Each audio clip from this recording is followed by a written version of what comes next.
Prema onome što mi možemo sa strane da vidimo iz Srbije, prema vestima koje nam stižu, svakako da nemamo uvid u konkretne stvari, ali prema pisanju vaše štampe, prema agencijskim vestima, ovde se nekako politička scena polarizovala. S jedne strane, tu retoriku smo slušali mi u Srbiji, patrioti, izdajnici, ovi su za vlast, ovi su protiv, opozicija kaže nenarodna vlast. To je retorika koju smo mi slušali 90-ih. Koliko vas ta situacija, ta polarizacija strašna brine?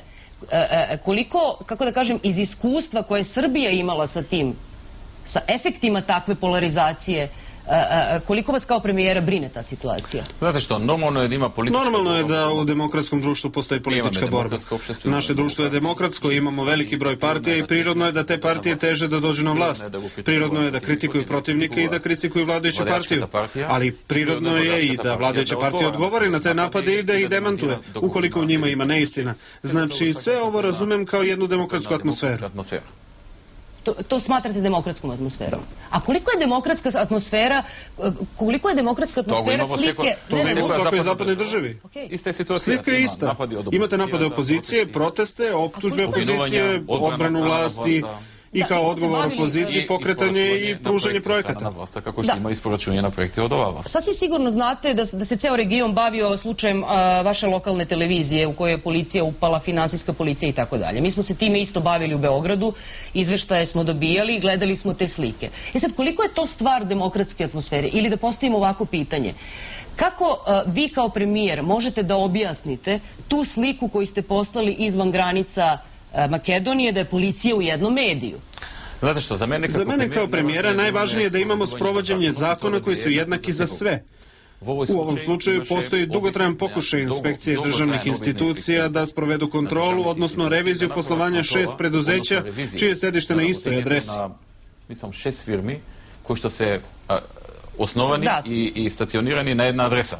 Na ista ta adresa... Na istoj toj adresi stacionirana je jedna od nacionalnih televizija u Republici Makedoniji.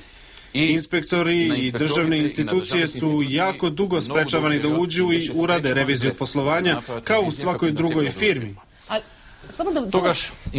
Tada su inspektori podneli zahtev sudu da im asistira policija kako bi bili u prilici i da uđu u tih 6 firmi, a ne u televiziju.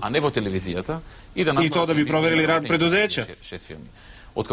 Kada je sud to dozvolio, policija je asistirala da bi inspektori ušli i meni je mnogo žao što su neki to zloupotrebili, posebno opozicija, optužujući nas da želimo da policija uđe u jedan medij, što nije tačno.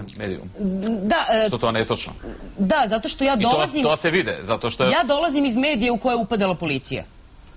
Moj radio B92 u kome ja radim i televizija tokom 90-ih... Ja nisam zapoznat sa to. Ja nisam s tim upoznat. U tokom vladavine poslednjeg diktatora Evrope mi smo se suočavali sa upadima policije i te slike smo sada gledali. I sad je samo pitanje poruke koju Makedonija šalje tim slikama u region.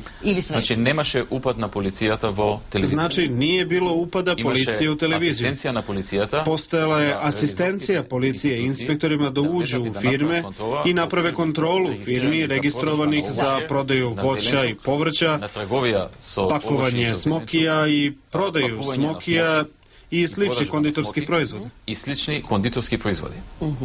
A koliko bi, recimo, ta situacija bila drugačija da, recimo, ta televizija podržava vladu?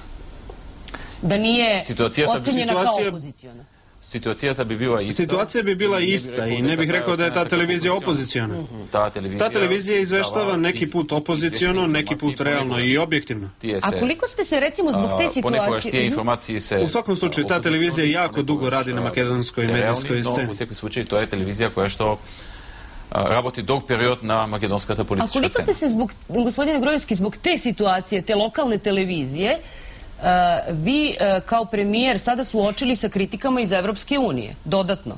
Vaš poslanik u Briselu je rekao da Evropska unija, kada je predstavnik Brisela ovde u Skoplju rekao da vi gušite slobodu medija, on je rekao da se predstavnici unije ovde ponašaju kao Staljinovi predstavnici u vreme hladnog rata u Češkoj i u Bugarskoj, ako se ne varam. Da li se slažete s tim ocjenama da predstavnici Unije se tako ponašaju u Makedoniji? Znate što, ja ne bih Ja to ne bih komentarisao, svako ima pravo na svoje mišljenje. Pa dobro, to je vaš čovjek iz vaše partije. Ali to ne bih komentarisao. U svakom slučaju naš cilj je da se naša zemlja pripremi da što pre postane članica Evropske unije i NATO. To je vaš cilj, jel? Da. A da li, kako bi onda odgovorili na te optužbe da vi gušite slobodu medija? To nije tačno. Ali oni veruju. I reka nema evidentnih nikakve evidentnih... I ako se ne varam, Kalevac je uporedio sa Miloševićem u jednoj oceni. Ne sjećam se toga. Svako može svakog sa svakim da uporedi.